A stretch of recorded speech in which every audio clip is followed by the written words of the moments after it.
Bien, el tema en esta noche es mi adoración y mi servicio en la iglesia local. Es un tema, o dos temas, en uno prácticamente, de vital importancia para la iglesia. La adoración la encontramos en toda la Biblia,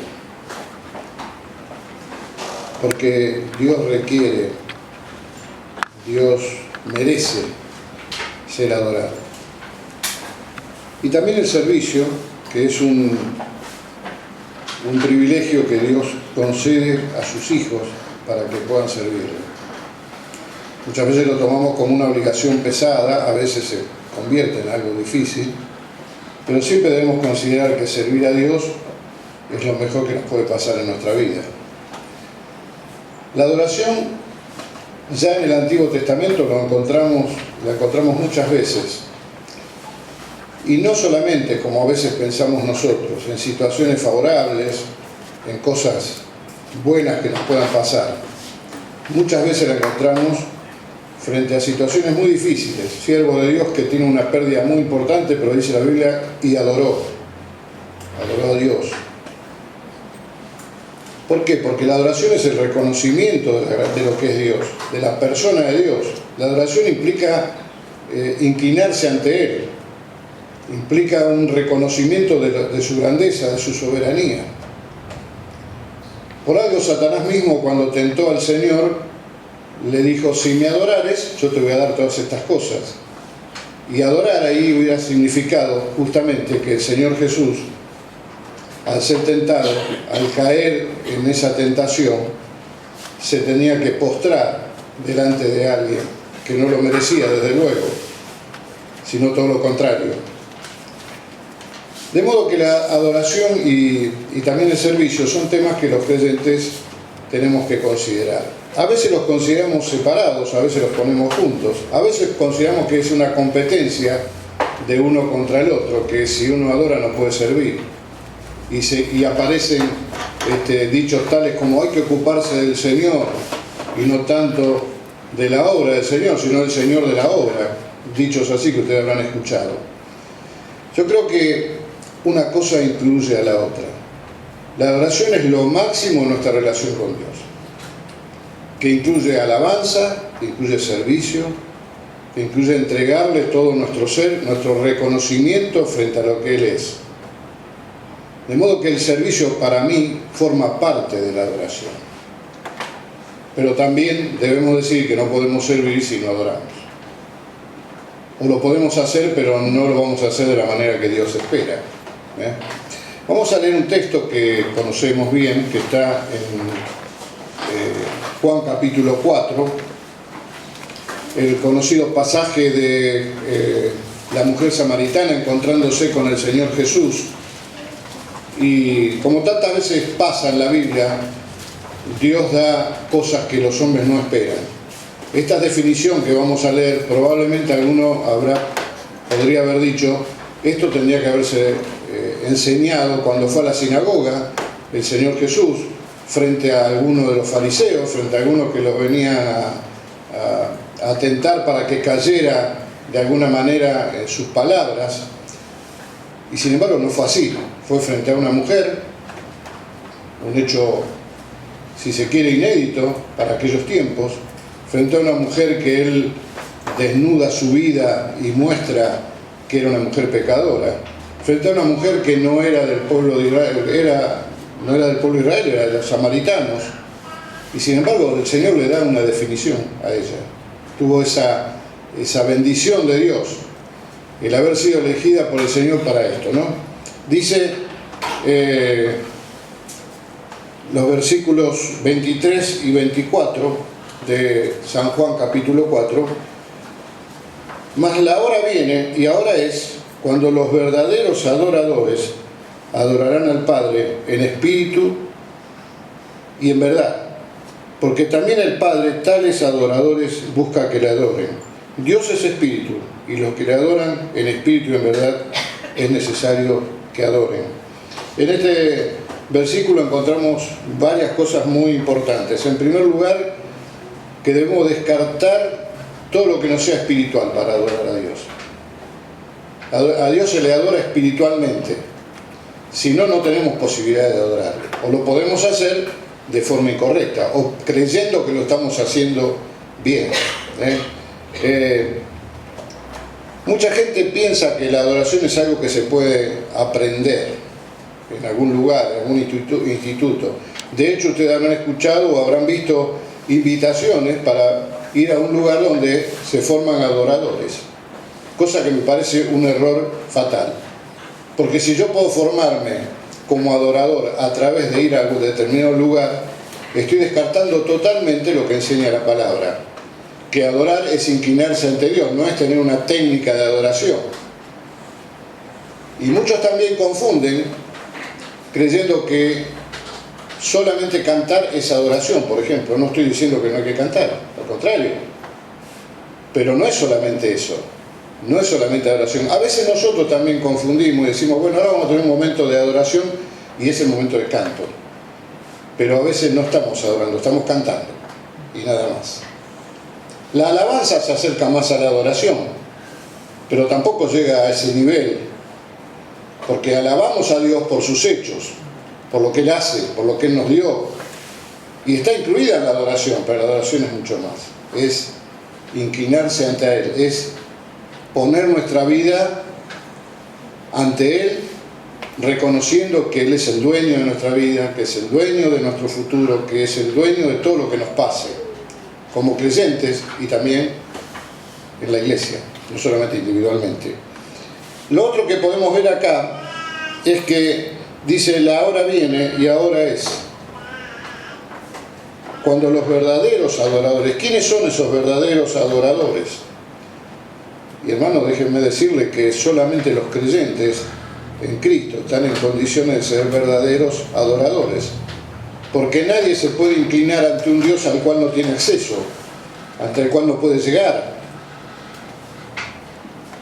Para quien está vedada las puertas para llegar al trono de Dios, solamente los creyentes. Por mérito propio sabemos que no. Por la obra de Cristo, por el camino que Él nos abrió. Por aquello que dice el libro de Hebreos, que había un lugar santo, que había un lugar santísimo. Pero ahora, dice, estando presente Cristo, todo aquello quedó atrás. Y podemos tener acceso a la presencia de Dios. Ustedes y yo, hermanos, estamos en posibilidad de ser los verdaderos adoradores. Lo somos en esencia. Nuestra vida a veces no es una vida de verdadera adoración, pero sí tenemos la genética del adorador, la que ha puesto Dios mismo en nuestra vida. El mismo Dios que cuando creímos nos tomó por su espíritu y nos da la posibilidad de comunicarnos con Él. La hora viene, dice el Señor, y ahora es, anunciando aquello que iba a suceder.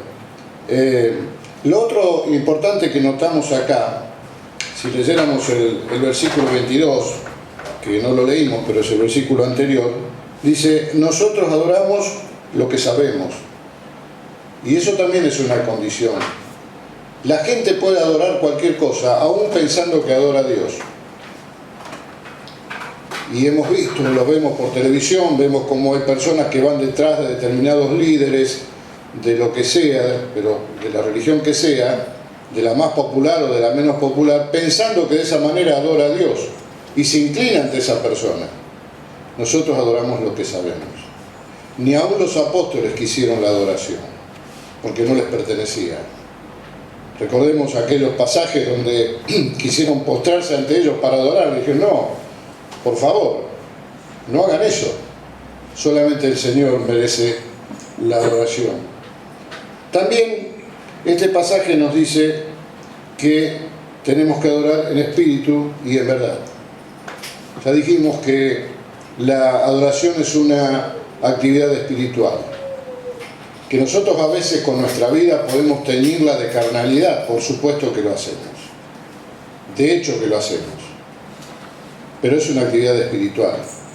No se hace para que me vean que lo hago, por ejemplo, porque eso no es espiritual. Si yo hago algo así para que me vean, no se hace para que todos puedan decir, mirá qué bien que adora tal persona. No es así, sino que es una actividad espiritual, en espíritu y en verdad. Tampoco lo hacemos para querer convencer a Dios de algo, para poder hacerle ver a Dios cuánto lo queremos y cuánto lo amamos y cómo lo adoramos. A veces hacemos esto aún cuando cantamos, y cantamos canciones de adoración, y le decimos a Dios que lo adoramos con toda nuestra vida, con todo nuestro ser, que eso es el único motivo de nuestra adoración. ¿Y es así? Si no es así, no lo hacemos en verdad. Mejor no decírselo a Dios. Mejor no querer convencer a Dios. De hecho, que no lo podemos hacer. Él conoce todo lo que hay en nuestro corazón. También dice aquí que el Padre busca tales adoradores. Es notable esto, que Dios busque adoradores. ¿Acaso Dios necesita esos adoradores? Dios necesita que alguien le diga lo grande que es, lo importante que es. Dios necesita que se le reconozca como el Altísimo, como el Creador, como el Sustentador, como el Dueño del universo. Desde luego que no lo necesita, pero Él busca adoradores. Sabrá Dios seguramente que si hay una actividad del ser humano que realmente puede llegar a llenar su corazón, es inclinarse ante Dios y adorarle.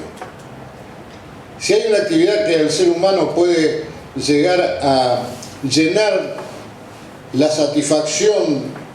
satisfacción su vida verdaderamente, es cuando puede adorar a Dios. Y Dios busca adoradores.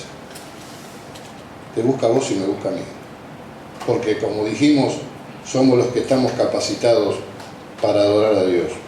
Y esa adoración es inclinarse ante Dios, ¿no? Implica solemnidad, aunque esa solemnidad no signifique siempre silencio, pero sí respeto ante Dios. La solemnidad no necesita silencio solamente. A veces confundimos, creemos que somos solemnes cuando ninguno dice nada, y a veces los silencios en la cena del Señor, a veces son porque estamos sobrecogidos por la verdadera presencia de Dios.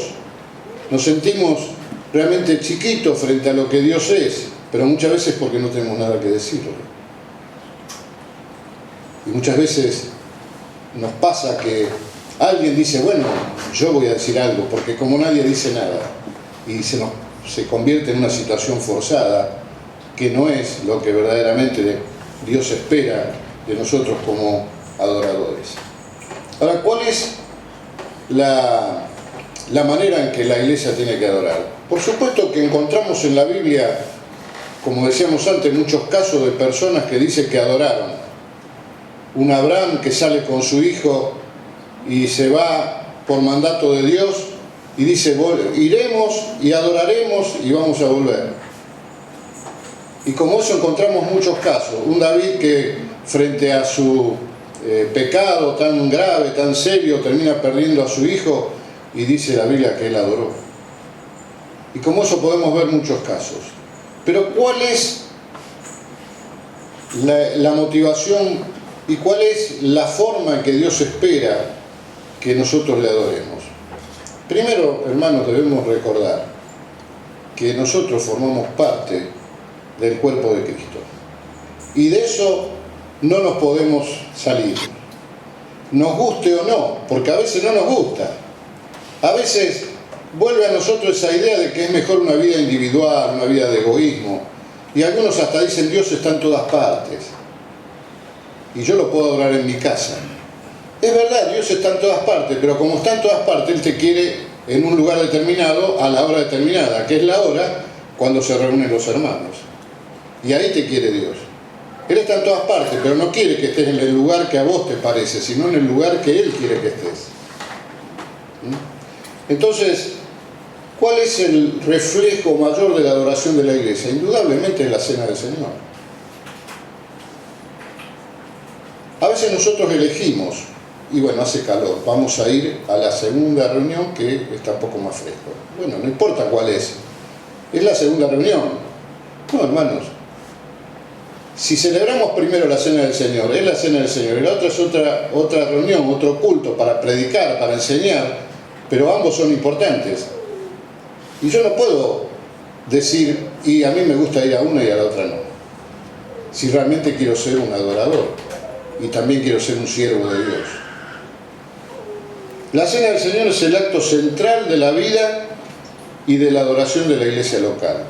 Es lo que Dios nos concede para que podamos adorarle de verdad. Es el medio que Dios nos da para que nos encontremos y disfrutemos de la comunión unos con otros, pero también de la presencia de Dios donde podemos adorarlo. La Cena del Señor se celebra, por supuesto, para recordar la persona del Señor Jesús. Desde luego que es así. Estamos frente a su persona, frente a la majestad de su persona. Es verdad que recordamos fundamentalmente en un momento determinado la Cena del Señor, participamos del pan y de la copa para recordar su sacrificio por nosotros, en lugar nuestro. Pero toda la persona de Cristo es lo que recordamos en ese momento. Entonces, cuando nosotros participamos, todo lo que hacemos, sobre todo aquellos que lo pueden hacer los hermanos en voz alta, tenemos que hacerlo de tal manera que lleve a toda la congregación al momento culminante a poder ver mejor las cualidades, las virtudes del Señor Jesucristo. No es el momento para dar un sermón a otros hermanos. No es el momento para decir quizás algo que como no me lo dejan decir en otro momento y en la cena estoy libre para hacerlo, me paro para decirlo. Y ustedes saben que a veces pasa eso. No es el momento para exhortar a los hermanos, es el momento para adorar al Señor, para ponernos frente a Él.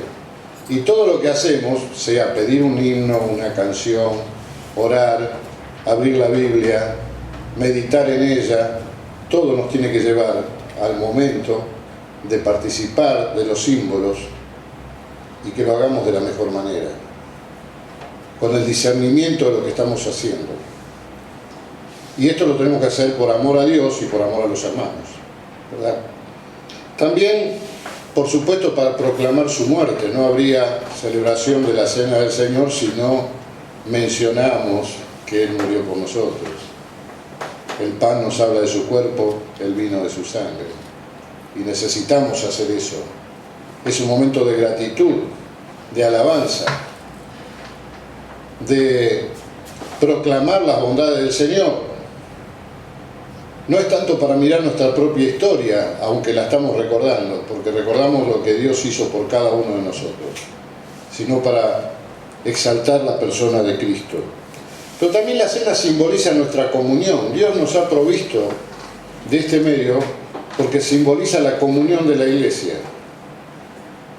No hay comunión si nosotros hacemos determinadas cosas, si nos llevamos mal con uno y con otro, pero en cuanto a las actividades que tiene la iglesia, no hay comunión si no participo de la Cena del Señor. ¿Qué comunión es esa? Un amiguismo simplemente porque me encuentro con los hermanos, a veces me puedo visitar, etcétera, etcétera, pero no vamos a la cena. Y hoy en día ustedes saben que hay algo que muchas veces nos denuncia, ¿no? A la hora de la Cena del Señor, algunos hermanos que no están, y después cuando uno pone el Facebook, han estado intercambiando mensajes con otros hermanos a la misma hora. ¿Había algo más importante para hacer a esa hora que adorar a Dios? Seguro que no. Por supuesto que Dios entiende si hay una necesidad, una enfermedad, algo que nos ocurra imprevistamente, pero tiene que estar en nuestro deseo, en nuestra intención de estar siempre, de participar. De que cuando no estamos se nota que no estamos, es decir, faltó. Y no que cuando venimos se nota que estamos.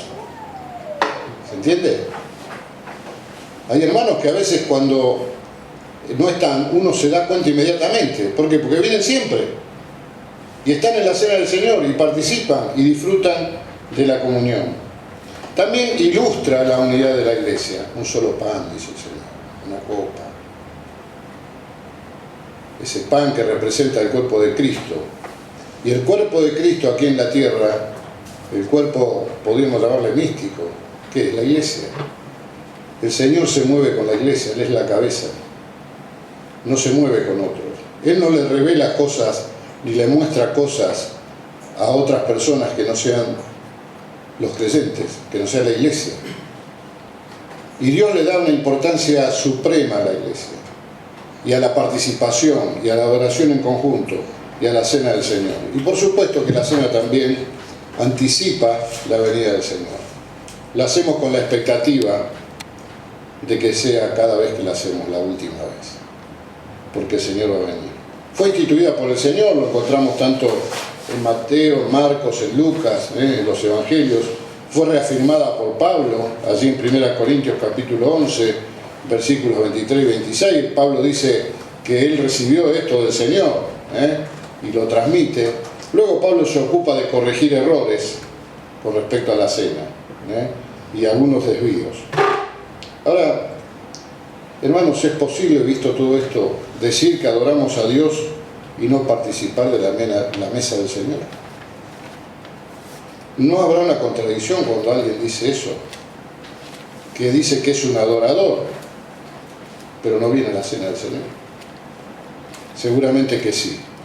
Quizás parcialmente podamos adorar a Dios, porque la adoración no termina tampoco con la cena del Señor, es la expresión de la adoración de la Iglesia que se inclina frente a su Señor.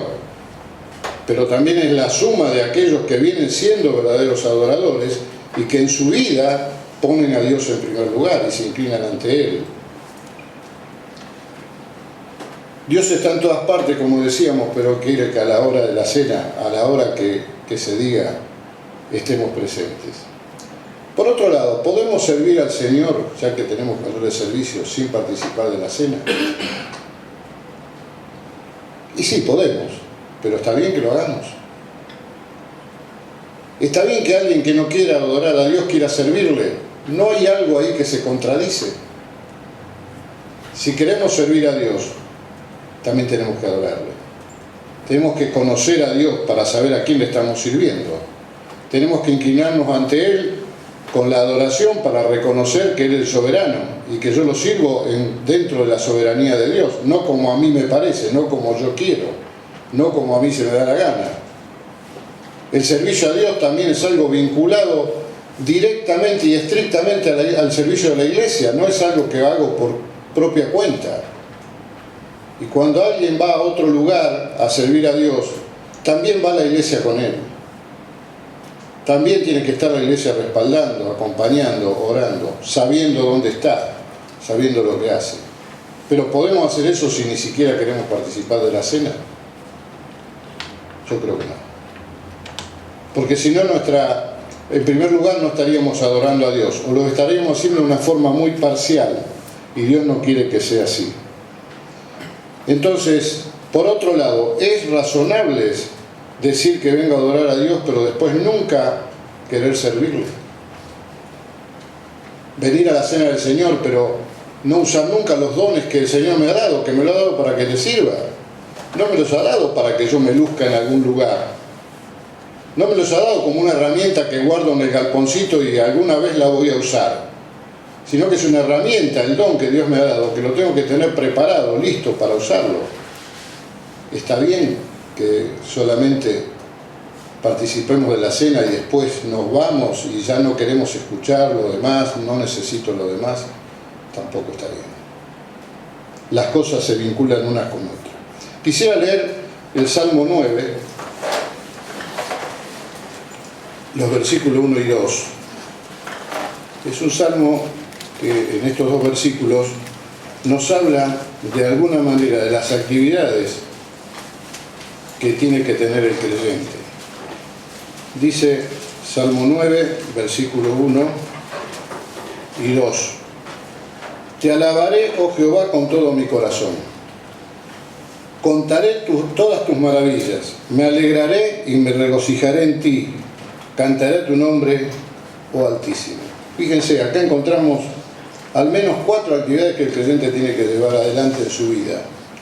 Una es la alabanza, te alabaré con todo mi corazón.